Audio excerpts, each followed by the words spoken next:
Service will examine lending decisions to see if they are fair. It will have legal powers to enforce its judgments if they believe credit has been wrongly denied. But ultimately, Mr. Deputy Speaker, the best way to open up credit for business is to boost competition. We've already made sure that the restructuring of Lloyds and RBS, which will see 900 branches change hands, will bring new entrants into the market. At least 5 new banks have already either established themselves as business lenders or are in the final stages of setting up. We want even more competition, so the Financial Services Authority will improve and speed up the licensing processes for new banks. Mr. Deputy Speaker, we want successful businesses to be able to attract equity and venture capital as well as bank loans. The Government already offers a wide range of support for businesses to help unlock additional private investment. But businesses find the wide variety of options daunting. So we're bringing together all these initiatives under a new National Investment Corporation to be called UK Finance for Growth, which will streamline and improve our offer to the SME sector. The new body will oversee the Government's £4 billion range of finance support for businesses.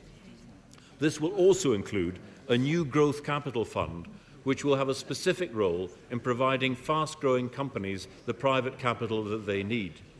Commercial banks have so far agreed to contribute over half the £200 million committed to this fund, and it will eventually provide £500 million of finance.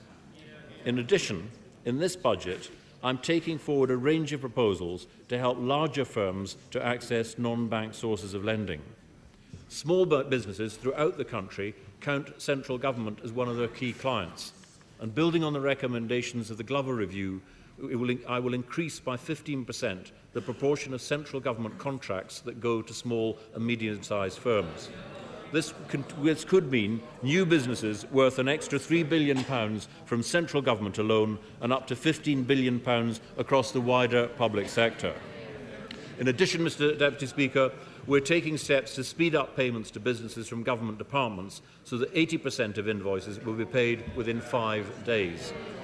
Mr. Deputy Speaker, I will also provide extra support to small businesses through the tax system. The improved time to pay scheme has helped businesses spread £5 billion worth of tax payments over a timetable they can afford.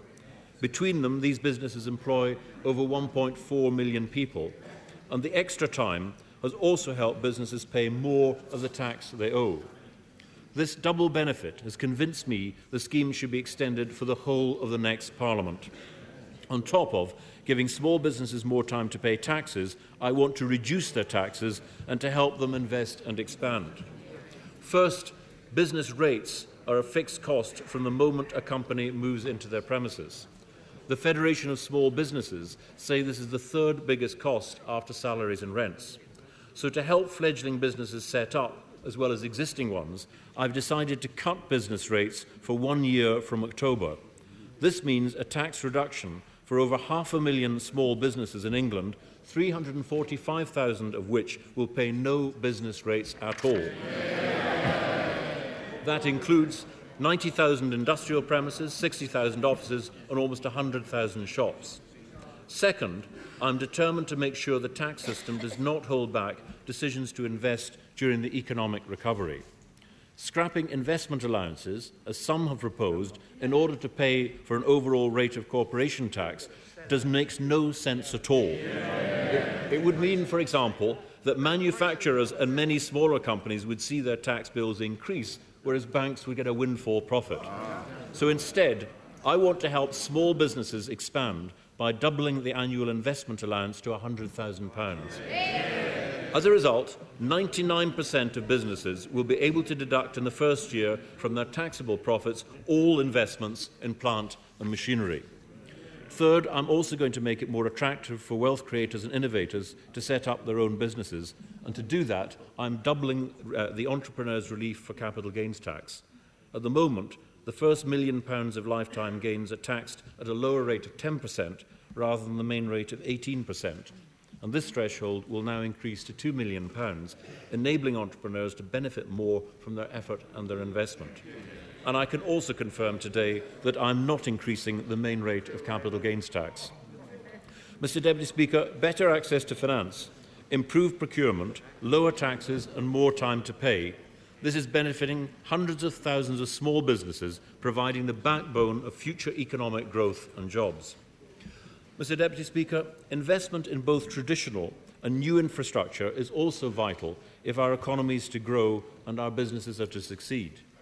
We have to move goods and people around the country and around the globe. It's no good supporting high-speed rail links in principle, but declining to back plans which might lead to local controversy. The government is taking forward plans for a high-speed rail link from London to the Midlands and then to the north and Scotland. In government, we have taken the tough decisions to improve our transport links and to cut delays in our planning system. Plans for Crossrail, Heathrow, along with high-speed trains, will improve transport in this country and support some 100,000 jobs over the coming years.